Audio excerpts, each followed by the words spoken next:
जय बजरंगबली। आप सभी को हनुमान जयंती की शुभकामनाएं। दोस्तों, आज हम सुनेंगे हनुमान जयंती की कथा और शनिवार की व्रत कथा, जिसे आप ध्यान पूर्वक अवश्य सुने। हनुमान जयंती उनके जन्म उत्सव के रूप में मनाई जाती है। इस दिन बजरंगबली की विधि विधान से पूजा की जाती है और उनकी प्रिय वस्तुओं का भोग लगाया जाता है। इसके साथ ही हनुमान जयंती पर उनके जन्म की कथा की पाठ करने से वह बेहद प्रसन्न होते हैं। तो आइए आपको सुनाते हैं हनुमान जयंती की व्रत कथा। दोस्तों, हनुमान जयंती चैत्र मास की पूर्णिमा को मनाई जाती है। इस दिन अंजनी पुत्र बजरंगबली का जन्म हुआ था। इस दिन हनुमान जन्मोत्सव और हनुमान जयंती के रूप में मनाया जाता है।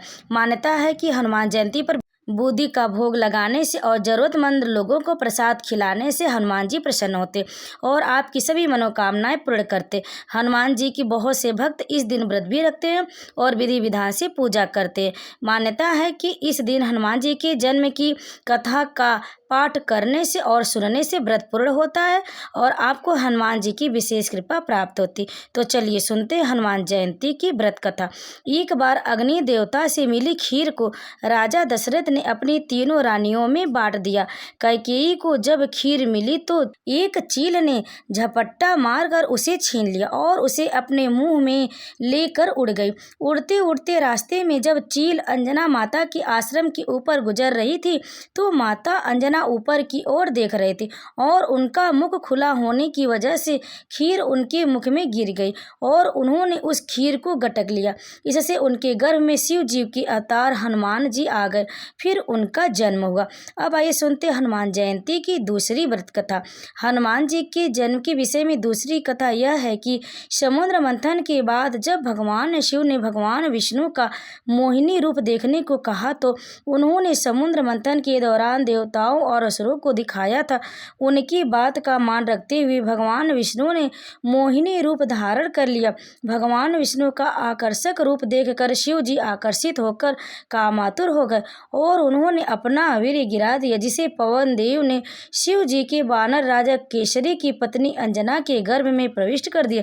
इस तरह माता अंजना के गर्भ से वानर रूप में हनुमान जी का जन्म हुआ। उन्हें शिव का 11वां रुद्र अवतार माना जाता है। और एक कथा के अनुसार एक बार हनुमान जी सूर्य को फल समझकर निगल गए थे, जिससे क्रोधित होकर इंद्रदेव ने अपने वज्र से हनुमान जी पर प्रहार कर दिया था, जिससे बालक हनुमान मूर्छित हो गए। तब पवन देव के क्रोधित हो जाने पर उन्होंने ब्रह्मा जी और सभी देवी देवताओं ने बजरंगबली को पुनः जीवन दान दिया था। कहते हैं कि उस समय से यह दिन हनुमान जयंती के रूप में मनाया जाने लगा। तो दोस्तों, इस तरह से कुछ पुराणों के अनुसार हनुमान जी के जन्म की कथाएं मिलती हैं। तो एक बार प्रेम से बोलिए बजरंगबली की जय। अब आइए सुनते हैं शनिवार की व्रत कथा। एक समय स्वर्ग लोक में सबसे बड़ा कौन है कि प्रश्न पर 9 ग्रहों में विवाद इतना बढ़ा कि परस्पर भयंकर युद्ध की स्थिति बन गई।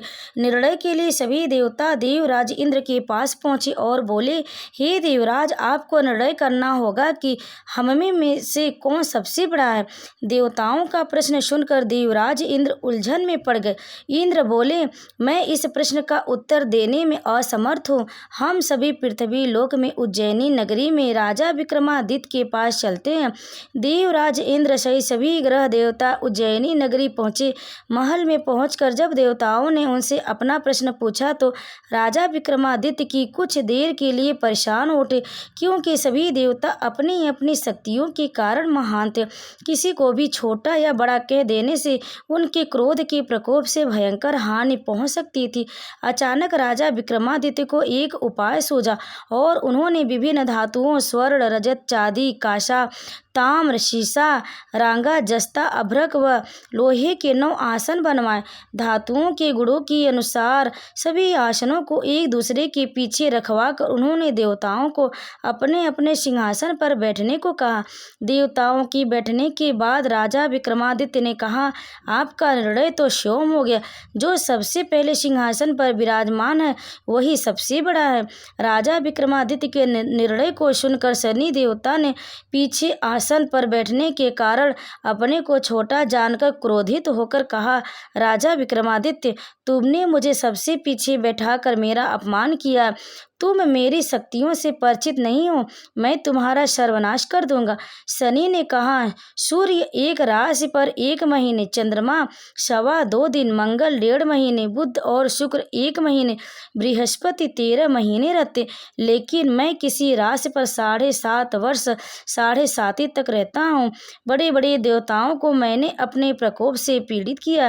राम को 7.5 के कारण ही वन में जाकर रहना पड़ा और रावण को 7.5 के कारण ही युद्ध में मृत्यु का शिकार बनना पड़ा।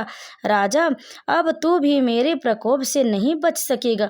इसके बाद अन्य ग्रहों के देवता को प्रसन्नता के साथ चले गए, परंतु शनिदेव बड़े क्रोध के साथ वहां से विदा हुए। राजा विक्रमादित्य पहले की तरह ही न्याय करते थे। उनके राज्य में सभी स्त्री पुरुष बहुत आनंद से जीवन यापन कर रहे थे। कुछ दिन ऐसे ही बीत गए। उधर शनि देवता अपने अपमान को भूले नहीं थे। विक्रमादित्य से बदला लेने के लिए एक दिन शनि देव ने घोड़े के व्यापारी का रूप धारण कर बहुत से घोड़े के साथ उज्जैनी नगरी पहुंचे। राजा विक्रमादित्य ने राज्य में किसी घोड़े के व्यापारी के आने का समाचार सुना तो अपने अश्वपाल को कुछ घोड़े खरीदने के लिए भेजा। घोड़े बहुत कीमती थे। अश्वपाल ने जब वापस लौटकर इस संबंध में बताया तो राजा विक्रमादित्य ने शिव माकर एक सुंदर व शक्तिशाली घोड़े को पसंद किया। घोड़े की चाल देखने के लिए राजा उस घोड़े पर सवार हुए तो वह घोड़ा बिजली की गति में दौड़ पड़ा। तेजी से दौड़ता घोड़ा राजा को दूर एक जंगल में ले गया, फिर राजा को वहां गिराकर जंगल में कहीं गायब हो गया।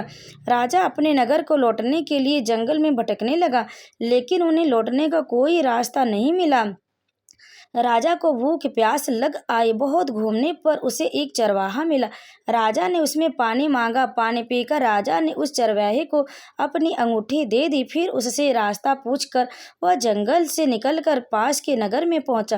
राजा ने एक सेठ की दुकान पर बैठकर कुछ देर आराम किया। उस सेठ से राजा से बातचीत की तो राजा ने उसे बताया कि मैं उज्जैनी नगरी से आया हूँ। राजा के कुछ देर दुकान पर बैठने से सेठ जी की बहुत बिक्री हुई। सेठ ने राजा को बहुत भाग्यवान समझा और खुश होकर उसे अपने घर भोजन के लिए ले गया। सेठ के घर में सोने का एक हार खूंटी पर लटका पड़ा था। सेठ राजा को उस कमरे में छोड़कर कुछ देर के लिए बाहर चला गया। तभी एक आश्चर्यजनक घटना घटी। राजा के देखते देखते सोने की उस हार को खूंटी निगल गई। सेठ ने कमरे में लौटकर हार को गायब देखा तो चोरी का संदेश राजा पर ही किया, क्योंकि उस कमरे में राजा ही अकेला बैठा था। सेठ ने अपने नौकरों से कहा कि इस परदेशी को रस्सियों से बांधकर नगर के राजा के पास ले चलो। राजा ने विक्रमादित्य से हार के बारे में पूछा तो उसने बताया कि उसके देखते ही देखते खूंटी ने हार को निगल लिया था। इस पर राजा ने क्रोधित होकर चोरी करने के अपराध में विक्रमादित्य के हाथ पांव काटने का आदेश दे दिया।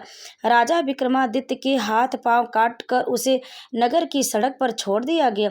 कुछ दिन बाद एक तेली उसे उठाकर अपने घर ले गया और उसे अपने कोल्हू पर बैठा दिया। राजा आवाज देकर बैलों को हाँकता रहा। इस तरह तेली का बैल चलता रहा और राजा को भोजन मिलता रहा। शनि के प्रकोप की 7.5 पूरी होने पर वर्षा ऋतु प्रारंभ हुई। राजा विक्रमादित्य एक रात मेघ मल्हार गा रहा था कि तभी नगर के राजा की लड़की राजकुमारी मोहिनी रथ पर सवार होकर उस तेली के घर के पास से गुजरी। उसने मेघ मल्हार सुना तो उसे बहुत अच्छा लगा और दासी को भेजकर गाने वाले को बुला लाने को कहा। दासी ने लौटकर राजकुमारी को अपंग राजा के बारे में सब कुछ बता दिया। राजकुमारी उसकी मेघ मल्हार के मोहित हो गई थी, अतः उसने सब कुछ जानकर भी अपंग राजा से विवाह करने का निश्चय कर लिया। राजकुमारी ने अपने माता पिता से ये जब बात कही तो वे हैरान रह गए। रानी ने मोहिनी को समझाया, बेटी तेरे भाग्य में तो किसी राजा की रानी होना लिखा है, फिर तो उस अपंग से विवाह करके अपने पांव पर कुल्हाड़ी क्यों मार रही है। राजकुमारी ने अपनी जिद नहीं छोड़ी। अपनी जिद पूरी कराने के लिए उसने भोजन करना छोड़ दिया और प्राण त्याग देने का निश्चय कर लिया। आखिर राजा रानी को विवश होकर अपंग विक्रमादित्य से राजकुमारी का विवाह करना पड़ा। विवाह के बाद राजा विक्रमादित्य और राजकुमारी तेली के घर में रहने लगे। उसी रात स्वप्न में शनिदेव ने राजा से कहा, राजा तुमने मेरा प्रकोप देख लिया। मैंने तुम्हें अपने दंड का अपमान का दंड दिया है। राजा ने शनिदेव से क्षमा करने को कहा और प्रार्थना की, हे शनिदेव, आपने जितना दुख मुझे दिया है अन्य किसी को मत देना। शनिदेव ने कुछ सोचकर कहा, राजा, मैं तुम्हारी प्रार्थना स्वीकार करता हूँ। जो कोई स्त्री पुरुष मेरी पूजा करेगा, शनिवार को व्रत करके मेरी व्रत कथा सुनेगा, उस पर मेरी अनुकंपा बनी रहेगी। प्रातःकाल राजा विक्रमादित्य की नींद खुली तो अपने हाथ पांव देखकर राजा को बहुत खुशी हुई। उसने मन में ही शनिदेव को प्रणाम किया। राजकुमारी भी राजा के हाथ पांव सही सलामत देखकर आश्चर्य में डूब गई।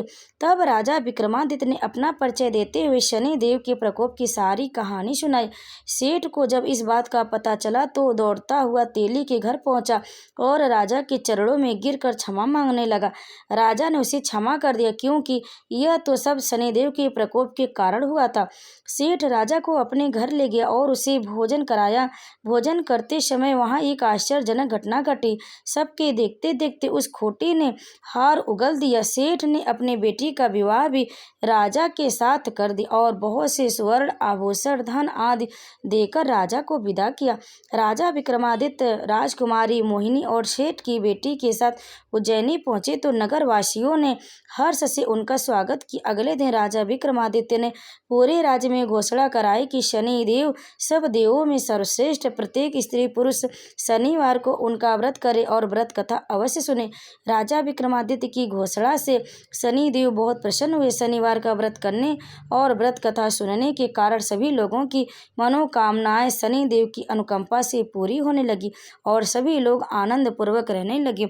तो ये बात प्रेम से बोली शनिदेव की जय, बजरंग बली की जय। कथा को अंत तक सुनने के लिए आप लोगों का बहुत बहुत धन्यवाद।